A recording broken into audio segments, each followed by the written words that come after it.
Welcome back to GiantMonsterGames. My name is Adrian. We're going to keep this opening hand because we're playing Tron. And we have almost natural Tron in hand. We have pretty close to it. We're on the draw as well, by the way. And this is last game of the series. I managed to actually record enough games.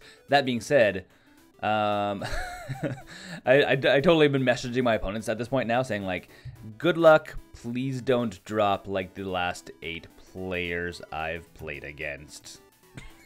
People are just like, yeah. Usually it makes them drop right away. I mean, if they're going to drop, let them drop. Okay, shipping it through to our opponent's turn. We need the last piece of Tron. Oh, maybe this wasn't the best hand to keep. I kept it because I was like, oh, look at all the Tron pieces. But then I realized I'm actually like, I kept a 5-land hand.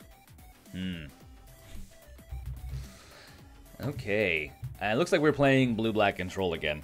Which, well, is fun. It's not fun. It's a bad matchup for me, actually. It's a really bad matchup for me. Usually because they can remove stuff as fast as I play it. Hey, there's natural Tron. That's neat. The question is, do I crack? I think I crack just to see if I can draw into something. Why not? No, we draw into a mountain. Yes, go to the next turn. We cracked it because if we drew into a what can we draw into? If we drew into a Ancient Stirrings, we could have played it. If we drew into an Explorer, we could have played it. If we drew into a map, we could have played it. If we drew into anything but a land or our win cons, we could have potentially been able to play. So we didn't do that. Unfortunately, I mean, I've been playing with Ulamog's Crusher quite a bit now, and the more I play this deck, the more I'm like, I think we could actually make this deck better. Now that I've actually like played it quite a bit more now, I almost think that 4 of Ulamog's Crusher is not the way you want to go. I think it's actually a 3 of card, or even possibly a 2 of. Largely because, here's my reasoning by the way, largely because it's an 8-drop, you don't get to play it as soon as you get Tron.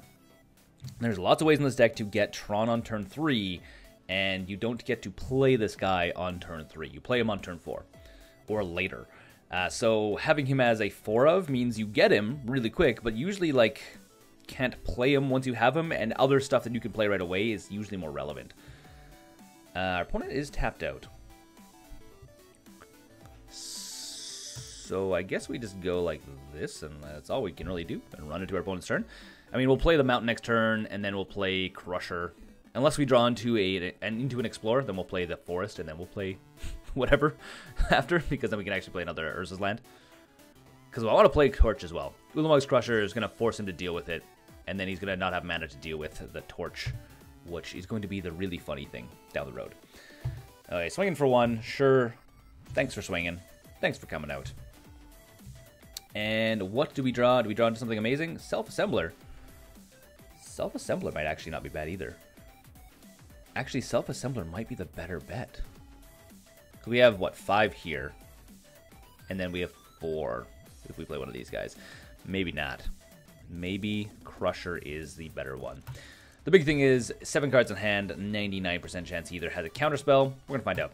Either he's going to have a counterspell, or he's going to have just a way of making a sacrifice creature, or Doomblade of some sort. One of the two. But, I mean, at least we can feed it out of his hand right now. If it's a counterspell, I'd rather him use it on this thing rather than use it on Self-Assembler. So it's going to be the sack effect. So he's going to have... ooh, why didn't he play it on our turn? That's surprising. So it's either going to be Doomblade or it's going to be... yeah, that one. That one's a good one because it's from a graveyard as well. Flashback. So, yeah, goodbye. Blue-black control, all about removing creatures. The blue-black control feels very similar to the mono-black control deck I did on the channel quite a while ago. It's a lot of just, if your opponent plays a creature, you get rid of it. Plays a creature, get rid of it. Plays a creature, gets rid of it. On the flip side, though, we get to play Self-Assembler, 2 of them, which means he needs to play 2 spells in a row, which is fun. Unless he has a counterspell, which, I mean, 6 cards in hand kind of smells a little bit like a counterspell to me. And our opponent keeps stopping on our upkeep, which is kind of weird. Well, I think we Magma Jet, actually. Let's fix the top of our library a little bit. We can still play Self-Assembler, but I'd rather potentially fix the top of our library a little bit. Also, potentially feed out a counterspell if he's going to counterspell stuff. Because he might look at this and say, okay, he's looking for another win condition, even though we technically have 2 in hand. Oh, we could have played Torch. We should have played Torch. For what? 3, 4, 5, 6, 7, 8, 9. Yeah, it's not that bad. Not that good. So, what do we want? We don't need the mountain. You can go on the bottom. Stirrings can go on top, though. I'm happy with Stirrings on top. And I guess we run out the... So, cancel. If we run out the Assembler, we lose Stirrings. We just lose our entire Scry. Plus, he probably makes us sacrifice it. Do I want Ancient Stirrings? Kind of indifferent towards it. I think I'd rather go Assembler. Bad call on my part, guys. Bad call on my part. Misplaying like a boss. Should have played the Assembler first. I mean, the good thing is about scrying is you... no, yeah, should have played first. Should have played Assembler, and then played the Magma Jet. Misplay. Punt number 1. Welcome to the punt game. My name's Adrian. We'll be punting all night long. Or in this case, all morning long. It's still morning. Doing all my recording in the morning, guys. Because... Oh, there's a counterspell. Doing all my recording in the morning. So, I guess we get to keep the Stirrings. So, no harm, no foul. Technically. Again, I'd rather pull out the counterspells now. Because as soon as we play Torch... the big problem now is that he has enough mana to counter and pay for Torch's ability. Because you have to pay 2 for Torch. I keep saying Torch because I don't know how to pronounce the rest of the name. I keep calling it Kievs or Kevrix or Klevoshkanez or I don't know, some other Russian sounding name. Because it looks Russian to me. Kevrik. Kevarinis. Well, that's neat. Unfortunately, we don't have enough... Torch isn't going to do enough damage to kill our opponent. Seriously maim him. Seriously maim him, but not kill him. Which is a thing. We do know what we need to sideboard against this deck, and actually, looking back, I actually need to redo the sideboard to deal with this deck more.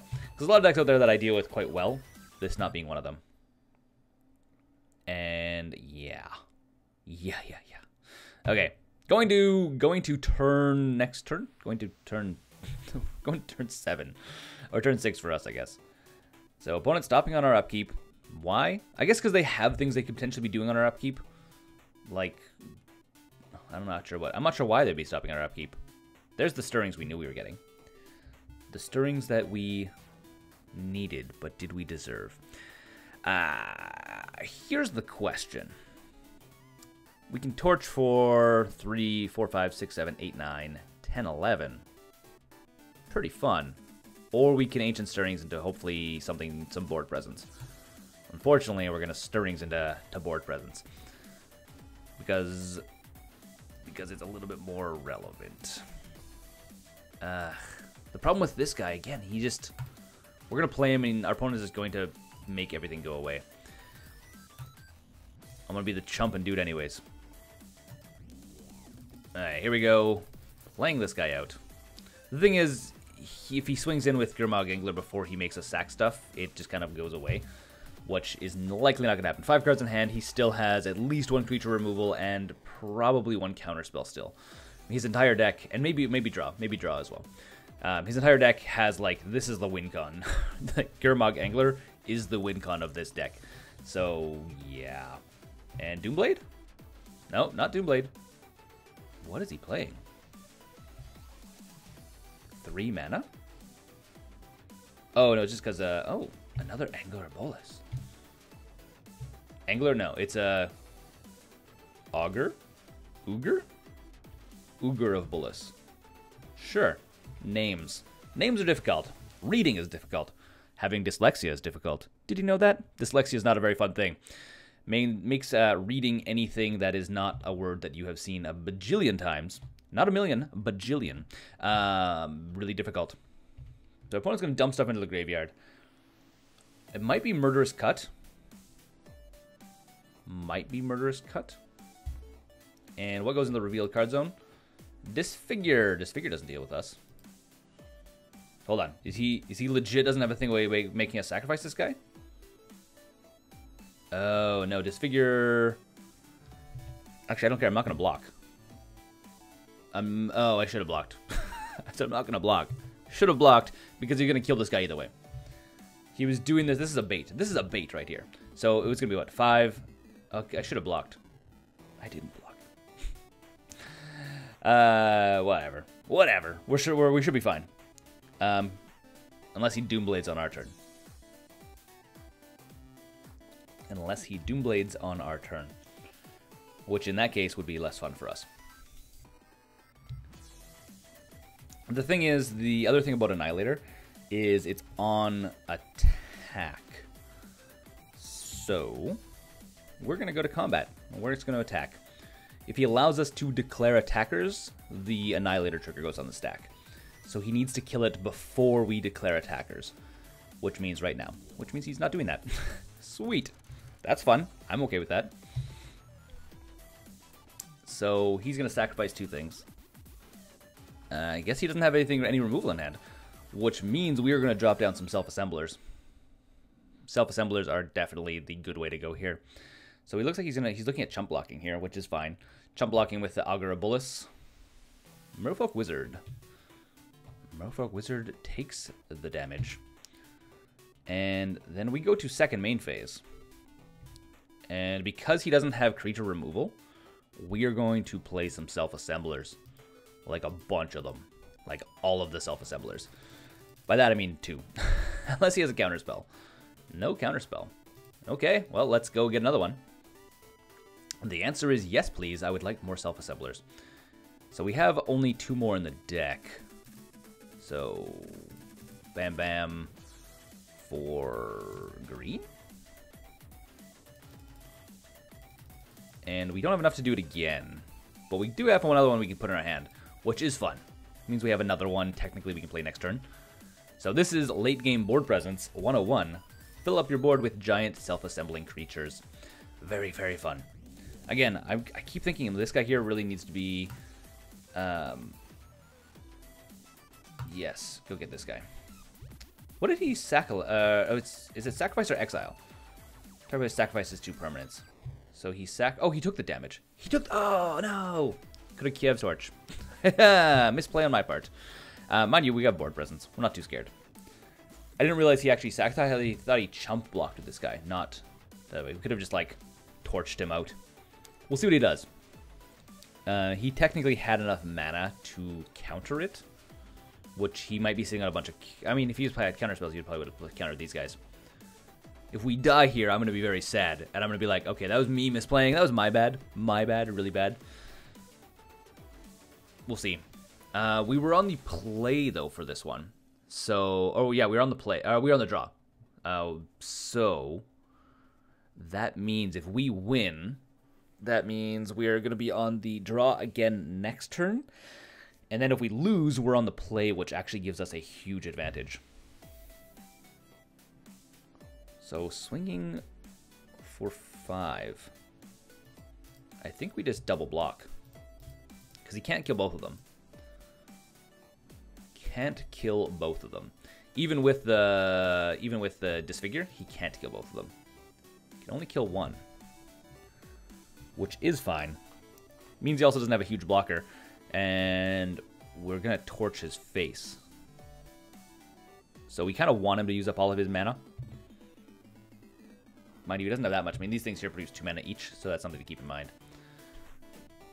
And is it going to be what? Target creature and all other creatures with the same name get -2/-2. Neat! That's funny. That's super funny. Oh, no. That's bad. Super bad. Well. Dear Diary. That's a thing that happened today. I guess if I would have single blocked... Oh, and Doublade. Again, he doesn't have enough mana now to counter the torch. So we are laughing all the way to the bank. So here we go, bam. All of these guys, and all of the mana. Can I just, like, do all mana? No, I can't. Zango. Welcome to your destruction. Keberic's Torch for the win. Go to sideboard. Game number 2. Yahtzee. So, Relic needs to come in. Stone Rains actually come in, surprisingly. Enchantments don't really make a difference. Damage can't be prevented, doesn't make any difference. Smash to smithereens doesn't make a difference. I kind of want to put fogs in, but I don't think fogs are actually worth it. I think keeping pressure on is better. One of the things that we do want to pull out is Rolling Thunder, though. Rolling Thunder tends to be the one that we pull out first because it doesn't help us against something like this where, like, we don't want to play a huge spell and just have it be countered. Unless, again, it's something like Torch, where they need to, yeah, they need to pay 2 extra to counter it. Other things that we can take out. 1 Crusher? No, we need to keep... We're going to keep the Crusher because we need to be able to draw into more win cons. I do think we maybe take out a Magma Jet. I think we take out the Magma Jet. Just thinking, I mean, what do we need to do? Magma Jet doesn't kill Bolus. Doesn't kill stuff. I mean, sure, it does do damage to our opponent's face and allows us to fix stuff for our library, but it has less value than any of these guys. So I think that's the way we need to go. Okay, going to game 2. So what I'm going to do, by the way, I've decided I'm going to change up probably my layout for this thing. You can actually leave a comment. This is a comment section, comment time. What do you guys think of having the deck on the side here? I've kind of been thinking about getting rid of it and putting something else, like moving this guy so he's not blocking like the cards and part of the screen so much, like in this kind of way. I think you've kind of like changing my layout a little bit. Yeah, see if it's you know, something. I mean, if you guys find the like all of the cards and how many I have as a helpful tip, so you guys can kind of like, okay, this is what's in the deck. I'm not sure how well you can even read any of these. I mean, I chose cards that were the common printings. Just happens that the like Urza's lands are like almost unreadable. So sorry about that. Yeah, just thinking of changing my overlays here, so I have more screen real estate and less this stuff blocking. What do you think of that? What do you think of that? Or do you guys think it is super valuable to have the list of all the cards here in the actual deck? The other thing I could also do as well is make it so I change from the main deck to the sideboard. I guess you can see the sideboard when I go to sideboard. We'll see. These are things I'm thinking about. Things I'm thinking about for fixing my recording setup. Waiting for opponent. This is why I'm talking so much, by the way. So, okay, here we go. Well, you know, it happens. I think it's surprisingly, I think this is actually keepable. Why? What's my reasoning behind this? Well, one, we have a Stirrings, and we have a way of getting green mana. We have a Stone Rain, which gets rid of his double lands. We have Relic, which is actually probably the most relevant card in this deck, of this matchup. And then we have Assembler if we eventually get there, which is probably the easier of the ones for us to get to. So basically, we need to Stone Rain the one that creates 2 mana, because it is way too good. Way too good. Okay, going to our turn, we draw... Oh, no, it's a Magma Jet. I'm okay with Magma Jet. And we play out the Relic. So Relic is just going to constantly drain our opponent's library, which means things like Gurmag's Angler is going to be much harder for him to play, which is what we need. And in theory, he shouldn't have put in Artifact. He might have put in Artifact 8. Deals with this thing. So Preordain. At our opponent's end step, we're just going to constantly make him exile a card. Unless we see something that we know we need to get rid of, and we'll try and get rid of it sooner. That's the one we need to get rid of. So this is the card we're going to blow up with Stone Rain. We're aiming to blow up with Stone Rain. Why? Because it creates 2 mana. Target player, bam.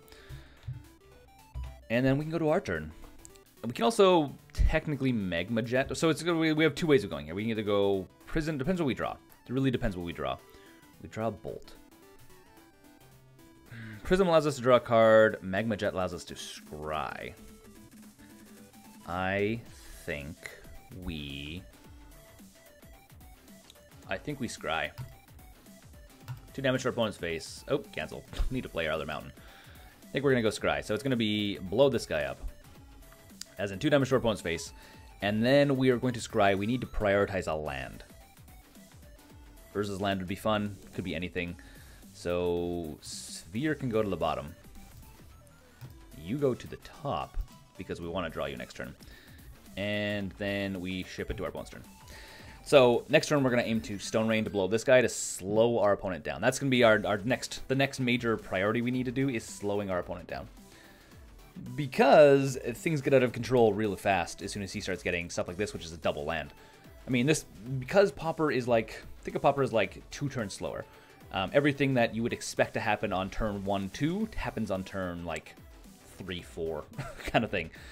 So yeah, getting land off this. I mean, we've kind of negated all of our damage we've done. Oh, I'm not sure if you guys heard that, but someone subscribed to the channel. I need to turn off those. I still have the sound notifications on from when people subscribe to the channel from live streaming. I always forget to turn them off. I only remember, like, because I only hear them when I'm live streaming, and then I'm like, oh, I should turn that off, and then I just totally forget it. You don't have any of the pop-ups, though. You don't see any of the pop-ups because it's not on this overlay. The sound just plays in the system, not on this exact screen. So, waiting for opponent. Opponent's thinking pretty hard on what they want to do for their second main phase. I know what I want to do for my third main phase. Or third main phase, yes. So yeah, nothing to blow up with Relic. So we are going to play the plant. Now, do we chance it? I think we chance it. Like, what are other options here? So, does he have a counter spell? Does he have a counter? He does not have a counter. Make sure you get rid of that land right away. Thanks, bro. Thanks, bro. Something Adrian never, ever says. I don't ever say, it's your boy, either, because if I ever do that, guys, slap me. If I ever start being like, starting my videos with, it's your boy, Adrian, what's going on? No, don't. Just like, someone slap me. Okay. So, Duress. Yeah? I mean, he has options. Chromatic Prison is the option here, actually. This is the option. He took this. What are you doing, dude? What are you doing? You take this guy away, I can't even play that. Wow. Wrong choice. Wrong choice indeed. Okay, well, go to our turn. That's fine by me. And what do I draw? We draw another bolt. That's neat. Well, let's go this way. We draw a card off of this, which is nice. And what? Ooh, tower. I like towers. We were 1 mana away from playing Self-Assembler, which is also really funny. And let's go like this. Getting rid of that. Don't want Duress in your graveyard. And well, you have no way of countering stuff. We're just gonna bolt your face. We know you're not playing anything that's relevant for us that bolt hits other than your face. So bolt to face all the time. And I think we just ship it to our turn. If we draw, so we have some pretty good draws now. So if we draw into another land, which is possible, I guess, we can start playing Self-Assemblers, which is quite relevant. I mean, our opponent does have 2 lands. They do create both colors. I have 3 lands now. So playing Self-Assemblers is going to be a little bit harder for us. Ooh. So hold on. So we need to create green here. And we are going to see what we draw. See what's on top of our library. Show me the top of the library. What do we have? It is not what we need. We could just get another Prophetic Prism. That's not a terrible idea. Mountain, not really relevant, so I think it's the Prism. I mean, yes, of course, okay, you are right. Taking the Mountain would have mean we could have played Self-Assembler, but I think playing another Prism, drawing a card, is a little bit more relevant in the late play. I mean, there we go, we got a land anyways. And we got the land we need, rather than getting a Mountain. And then I think we just ship it to our opponent. And we'll probably bolt him on his turn. Because no point in bolting on our turn unless we have him tapped down. I think I bolted him on our turn, actually, last time. Kind of silly. Kind of silly of me. Okay, opponent is tapping down if it's a... Oh, he's invoking a Muldrifter. That's fine. Totally fine. Comes into play, dies, he gets to draw 2 cards. Relevant for him, but means we also are going to get a Self-Assembler into play. Ooh, another one of those lands. And bounces one of his life gain lands. So, target player, you're going to exile a card. In response to that, we are going to make red. Paying for this. Light bolt to your face. Bolt to the face. Just keep bolting. Bolt, bolt, bolt. And then our turn. So opponent needs to discard a card. They have too many cards. They're discarding the Angler because they're like, we're never going to play it. And I think we just run down the Assembler, which, I mean, he doesn't have a way of countering it, but he probably has a way of making us sacrifice it. But we're going to go get another one. So that's not too, I'm not too fussed about it because I'm just going to go get another one. Yeah, another one. And let's go like this. Making your life that much more difficult. Eating your graveyard. Constantly eating your graveyard. I mean, that's why he's throwing away the anger. I mean, at this point, I wonder, like, what does he play to win? Because anger, the Gurmag Angler is like, this is the primary win condition of the deck. So if we're making it so we can't play them until, like, turn 7, or until he gets 7 lands down, then how does he aim to win? Like anger, like the Augur of Bolas? I mean, 1 damage at a time? I mean, it's technically possible. Oh, what is this? Something big. Probe. What is this? Kicker, so draw 3 cards, then discard 2 cards. If Probe was kicked, target player discards 2 cards. Oh man, that's us. That's us discarding cards. Okay. So we discarded, so he's going to draw 2 cards, discard 2 cards, and then we are going to discard 2 cards. That's a thing. It's a thing that happens. And it means he's going to have 2 cards in his graveyard, which means we need to make him eat one of them right away. So opponent really thinking what he needs to keep here. Really thinking what he needs to keep here, because at this point, I mean, he's kind of, I guess he's not out of the game. He's not out of the game, but he's slowly seeing that, like, okay, I mean, we're getting to the point where, well, I mean, we just discarded a bunch of stuff. we're getting to a scary point ourselves. Oh, and flashback to make us sacrifice creatures. Okay. Going to our turn, what do we draw? Do we draw into something relevant? At this point, we need to start drawing into relevant stuff. Drawing into the rest of Tron, it would be fun. Torch is okay. Oh, just okay, not amazing. We're going to swing in for 4. We're going to slowly get there. Again, this is a bad matchup for me, by the way. This is usually a really, really bad matchup for me because he has a lot of stuff. Like, the blue-black control has a lot of stuff to, like, remove creatures off play. And we're playing usually, like, 1 big creature at a time. Like, play a big creature, swing in with it. Just play another big creature unless you've dealt with the last one. Bam, bam, bam. And just overwhelming your opponent by having to make them constantly remove stuff. This deck has enough draw, has enough removal, like stuff like this. Oh, nice. That's freaking amazing. That is like what we needed. Okay, we'll go to combat. Swing for 4, play another one. Scary times for our opponent. No blocks. Go to second main. We're going to make him eat a card out of his graveyard right now.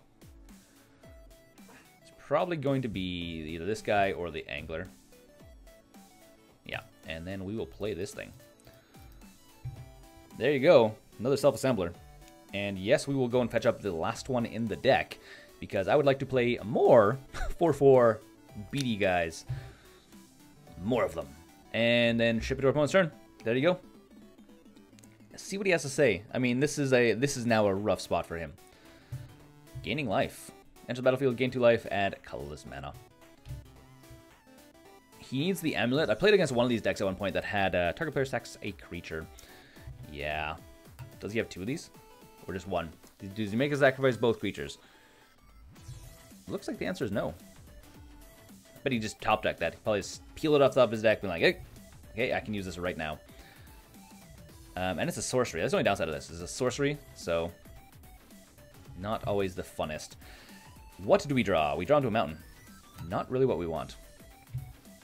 Swinging for 4. Making our opponent slowly lose the game. And also make him exile a card out of his graveyard. 1, 2, 3, 4, 5, 6. I'm actually really tempted to make him exile his graveyard entirely, to be honest. Because what, 5, 6, 7? 1, 2, 3, 4, 5. Oh no, 1, 2, 3, 4, 5, 6. 5, 6, 7. So he has 1 more land. So I think we're going to go like that. Paying 1. Could be red. We draw a card as well. Yeah. I just can't have him playing these things out of his graveyard if he gets 1 more land. Bolt seems fun. Bolt seems very fun. Not as fun as another self-assembler, though. Not as fun as self-assembler number 2. And here we go. Is he gonna... Oh, he has a counterspell. It's a legit counterspell. Counter-target spell, draw a card. Sweet. Fun times for you. Okay, going to our opponent's turn. If they're gonna turn it around, now's the time they're gonna do it. Just because they have enough lands now that they can play big stuff. Like, they could probably play Gurmag Angler for realsies. Oh, or they have another one of these guys. Again, they played the land, so, like, playing this out of the graveyard, it was a possibility. 5, 6, 7. 1, 2, 3, 4, 5, 6, 7. So, yeah. Time for us to go on the burn plan. Burn plan is the plan. Depends what we draw. We are now playing the top deck game. Sphere. I was play Sphere. Using up a red. And I think we're just gonna crack Sphere right away to draw. We're just gonna try and draw. Draw, draw, draw. We've used up 2 of our bolts already, so we really have torches that are gonna allow us to win the game. Couple Ulamug's Crushers that are going to win us the game. We're in a bad spot now. We are the ones in the bad spot at this point. We do have more Stone Rains, which 50-50. 50-50. Does he counter it? Ooh. He does. I am surprisingly okay with that. I'm okay with that because it gets rid of one of his counter spells out of his hand. So when we play Torch, it does more damage. I mean, Torch right now does win us the game. It does 6... Oh, no, it does 5 damage. Dang, 5 damage, not 6 damage. We need... If we had Tron, we could actually do 6 to the face. So, getting our opponent down. Opponent's been... We've been the aggro deck. Our opponent's been the control deck. I mean, our opponent's deck is technically a control deck. Like, actually a control deck. We draw into another Crusher. Well, if we play Crusher, we know he has to play this thing. Which... Do I do that? Do I do that? I think the answer is no. I don't think I do that. The reason why I don't do that, by the way, is because if we had Tron, if we had Torch in hand, we could play this guy. He would on his turn have to probably use this thing, make us sacrifice it. Sure. And then on our next turn, we can then play Torch without any concern. Hey, duress doesn't target creatures. Fun times for you. You know it's in my hand.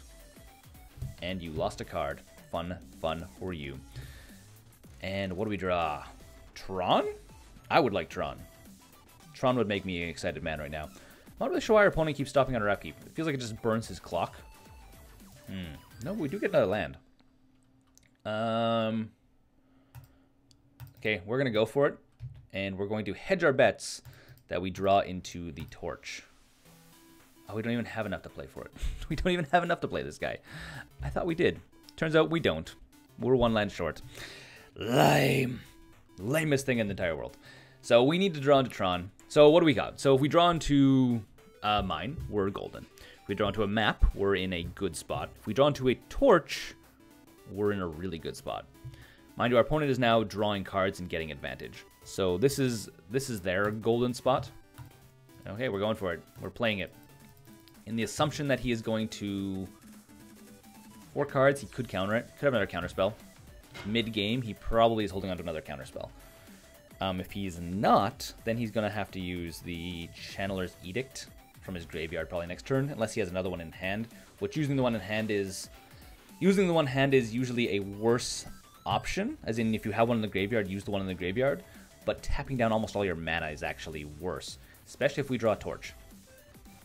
I'm kind of like playing this one close to the chest. I will be very honest there. Oh. What is he playing? Doomblade. Doomblade is also a card. It is also a card. I forgot he had it in the deck. Momentary lapse in memory. And yeah. I think our opponent is Our opponent is on the... Opponent is in a better situation than we are. I mean, the other option, we could have just held on to Ulamog's Crusher, but removing stuff out of his hand is like forcing him to play stuff. The problem as well is he's building up stuff in his graveyard, so as soon as he draws another Gurmag Angler, it's going to be really bad for us. So our upkeep, there's the Torch. 3 cards in hand. What's the chances he has a counterspell? I don't know. We're going to try for it though, guys. We're going for it. What do we have to lose at this point? At this point, nothing. If he has it, we keep playing. If he doesn't, we win the game. So it's he has it or he doesn't. He has the mana to pay for it if he does have the counterspell. And it's going to be counterspell with 2. Okay, well, there goes the counterspell. And we keep playing. We have 3 more torches we can draw into. We have a lot of other things we could potentially draw into. Again, if he didn't have a counterspell, game over for him. There's the Bolus. Augur of Bolus. So this is the game we're playing right now. We're playing the kind of like, we just need to keep playing stuff. So it's a close game. And again, we're in game 2. We're on game 2. Keep that in mind. Map? Yes, please. I would love to get Tron. I'd also like to thin my library so I don't draw into more land. Does he let it go through though? He should let it go through. I mean, why wouldn't he? Why wouldn't he let Expedition Map go through? If he counters it, then he removes a counter which he may need to use for something else. And we're going to crack it right now. Because we have not played our land for the turn, might as well get Tron into play right away. Why not? Why not indeed? Mine. Play a land, ship it to our opponent's turn. There we go. Thinning our deck by 1 land is always a fun option. Okay. Opponent plays something big. Ooh, scary times for opponent. I mean, that is, I think, a little bit too... Oh. Search your library for a card, put it in with flash, reveal it, put it into your hand, then shuffle your library. Interesting. What are you revealing it? Hold on, is it reveal any... Do you have to reveal it? Hold on. Forbidden Alchemy. Hold on. Ah, looks like this guy. Search your library for an instant card, or your library, reveal it. So he revealed Forbidden Alchemy. So he... What, did he reveal Forbidden Alchemy? I'm not really sure. I think he did. Pretty positive he did. Again, opponent, again, stopping at... I mean, you need to... When you're playing MTGO, you really, really, really need to, like, be efficient. Our opponent's on 5 minutes on the clock. We have 11 minutes on the clock. And I'm a slow player. I'm a really slow player. Like, stopping on unnecessary steps is never a good idea. We have nothing. We're just going to skip. Skip through the turn. We don't have any blockers. Why would I want to block? Okay, so... Curiouser and Curiouser. Definitely a good game. And what do we draw? Opponent has 3 cards in hand. Another Torch. I think we just go for Torch. Torch or bust. Sure. Let's go tap everything. Why not? Literally, we have no other cards in hand. 14 damage. Counterspell or bust? Counterspell or bust? Counterspell or bust? Counterspell. So there are, I think that's all of his counterspells. What does he have to exile? Does he have a counterspell in here? No. He has 1 more counterspell in the deck, technically. Okay, that's fine. We have 2 more torches in the deck. We have 2 more Kivankia's torch. Kivankia's torch. It's not Kivankia's. I was just saying that because. So opponent slowly grinding in. Slowly grinding in. Again, stopping on our upkeep seems like a bad option. And yeah, I mean, we'll play the Sphere. Crack it, draw a card. I mean, at this point, that's really our game plan. Make blue. Sure. Whatever. And then, yes, go to our opponent's turn. I mean, he has a, what, 5, 6, 7, 8 turn clock right now. And 4 minutes on his clock. We may just win this one solely based off of the fact that... Solely by that he might clock himself. Which is never fun. I never want to win a game because our opponent clocked out. But it happens. And again, we have nothing, so we're just going to skip through the turn. And Preordain, our opponent digging hard. Our opponent also might deck themselves. 17 cards in their deck left. Seems scary. Seems scary to me. At this point, he's looking probably for an for a Gurmag Angler. He probably has at least one more in the deck. Probably two, actually. I think his deck normally runs 3. Now there's one right there, so that's a thing. And another Bolus. 3 cards in hand. Does he have another counterspell in hand? I mean, 16 cards in the deck says he probably has another counterspell in hand. Ooh, not what we needed. Play it, ship it. Going to our opponent's turn. I mean, again, game 3, opponent might just lock himself. So yeah. Dun dun dun dun. Dun dun dun dun. So the opponent swings for 5, 6, 7, 8. 1 turn clock. So Torture Bust. Torture Bust. Muldrifter digging for a counterspell. Torch? Sphere? Close. Could get me there. Could, in theory, get me there. Sure, let's create red. And it's a mine. Yep. GG. GG. Game 3. Concede game. Okay. Go to sideboard. I don't think we need to change anything. Again, really what we had. I mean, the other option we could technically keep in the Rolling Thunders.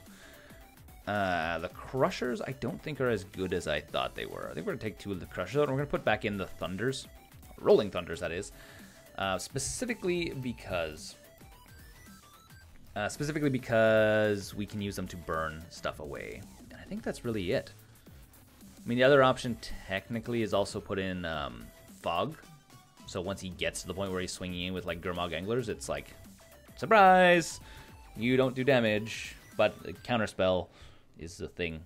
So I'm kind of saying, no, we shouldn't do that. We're on the play, which is good for us and bad for our opponent. Do I keep a 5-land hand? That's question number 2. I think we do because we have Tron. I think we keep it. Tron seems like the one deck you play where you can like, okay, I can keep a 5-land hand. I think I can keep this. I think so. Again, our opponent, 3 minutes on the clock. Going to be hard for them, especially when they're, again, stopping on my upkeep. That is just a waste of your resource of time. Time in when you're playing against when you're playing on MTGO, time is one of your resources. Like, you have life, the number of cards in your deck, and time are the 3 things that if you like run out of them, you lose the game. You need to be aware of that. So burning your clock is as bad as like burning your life away or burning your deck off. So what do we draw? We draw into another lightning bolt. Well, let's play this. And I mean, at this point, we don't need to be burning our opponents down. We're gonna aim to stall the game. I'm sadly saying I'm going to end up just trying to burn our opponent's clock off. Because I can. So we're going to use these lightning bolts largely for Augur of Bolus, stuff like that. Not so much for our opponent's face. Unless we get to the point where that's kind of what's going on. And we can actually do this now. Might as well. And we need what? We need a power plant. Power plant it is. Power plant goes to my hand. Go to my turn. What do we draw? Sphere. Sphere's fun. I think we play Sphere. Yes. And I think we actually crack it for green, like right now. And then we play Ancient Stirrings, which we happen to draw, which is luck more than anything else. And, none of these things are things we want. We'll take this guy, because he draws us a card. And then we will play Prophetic Prism. 2 mana. Please take the 2 mana. And what do we draw? That's going to be the next question. What do we draw? The draw is going to be... Drumroll, please. Again, opponent burning his clock. Torch. Curious. Very, very curious. So curious, in fact, that I'm going to... Bolt... Actually, I'm not going to bolt our opponent. I'm going to bolt him on his turn. We can do a ton of damage. We have, what? 7 damage on board with Torch. So if he goes to his end step, we are going to make red. Please. One of those. Bolt to face. We're just going to go for it. We're just going to, like, just burn him down. Burn him down. Yes, please. And explore. Explore seems fun. I think let's play explore. Let's play explore. See what happens. Mostly because we have other land to play. Or other land in hand, so we might as well play them. Because explore allows us to play an extra land each turn. We can actually play the mountain and cast fireball, or cast lightning bolt a la natural. El natural. Opponent's going to counter it, looks like. Not a bad idea. Not a bad idea, opponent. And I guess when we have some mana floating, we might as well just burn our opponent's face off. Go for the damage to the face. Shipping it through to our opponent. And we don't have enough to kill our opponent next turn, but we do enough to seriously maim him. Seriously, man. If we draw another, like, Urza's land, we're going to be in a good spot.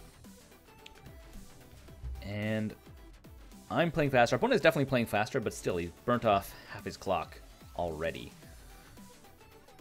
Stone Rain. I kind of want to just play Stone Rain now. I think we Stone Rain this thing. Bloop. Bloop. Goodbye. Thanks for coming out. Unless you have a counterspell that doesn't take blue. And then I think we're just going to ship it through to his turn. Oh, did we play land? We did play land. We played a mountain. Okay, well, have fun. Your turn. You now have a blue and a black. And now you have a blue-black, and you gain life. Which is less exciting for me. Swinging in for 1. I really do want to try and burn our opponent down. See if we can do it. See if we can do it in time. If we draw into another torch, we can do it. Double torch would be an option.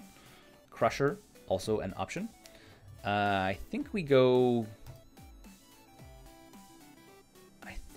torch right now because he doesn't have the mana to pay for it. He has no way of, like, getting around it. So take all this mana. 9 to the face. Uncounterable for our opponent. Doesn't have the 2 extra mana to pay for torch. And then we're going to play the Crusher next turn. So, scary times for our opponent. See if we can run our opponent down in under a minute. So, swing in for 1. Our turn. We draw mine. Oh, sad. If we would have known, we would have done differently. And Sure the Forest. Here we go. See if you want to deal with that. I mean, 6 cards, he should have, like, Doomblade or something. Should have something to deal with that. I'm assuming it's a Doomblade. And Doomblade it is. No problem. Not a problem at all. Yeah, I mean, if we'd have waited one more turn, I guess we'd only got 2 more damage in. Wouldn't have been actually that much more damage. Opponents on 30 seconds on the clock. Scary times for our opponents. Map. We will play the map. Yes, please. And we'll even crack it right away. Why not? And let's crack it. Mostly because it thins our deck out. Again, makes us drawn to more relevant stuff. And also we get to play land this turn. Go to our opponent's turn. Your turn. 30 seconds on the clock. I think this is going to be GG for our opponent. I don't see how our opponent comes back from 30 seconds on the clock. Especially when he's swinging in for 1 damage a turn right now. If he had an Gurmag Angler that he played, like, right now, maybe. Maybe. Okay, we're going to play Sphere. Fingers crossed. We were just trying to draw into something at this point. We are playing the top deck game. So let's go red. Just for fun. And sure. Might as well use this. Explore. Explore also seems fun. So that and that. We gotta play an extra land. He's gonna counter it? No, I guess so. Sure, why not? Go to our opponent's turn. 20 seconds on the clock for our opponent. I think it's gonna be GG. Sorry, dude. I was trying to run you down on life, but it didn't work out for me. Mind you, if I draw into another torch, it might be enough. Nah, it's mine. Alright, well, we're just gonna keep passing it to him until he runs out of time. Until he runs out of time. So, drawing stuff. That seems like the kind of card that your choices allow you to not win the game. And we win the match based on the clock, even though, I mean, we get a lot of cards we could draw into. This was going to be another nice grindy match. Until next time, though, my name's Adrian. This has been Pauper TRON versus Blue-Black Control. Until next time, don't forget to game like a giant monster. Thanks for watching the videos here on GiantMonsterGames. If you want to support the channel directly, we now have a Patreon page which you can go and become part of the broader GiantMonsterGames community. Additionally, if you want to see some other awesome videos, you can click right here or right here.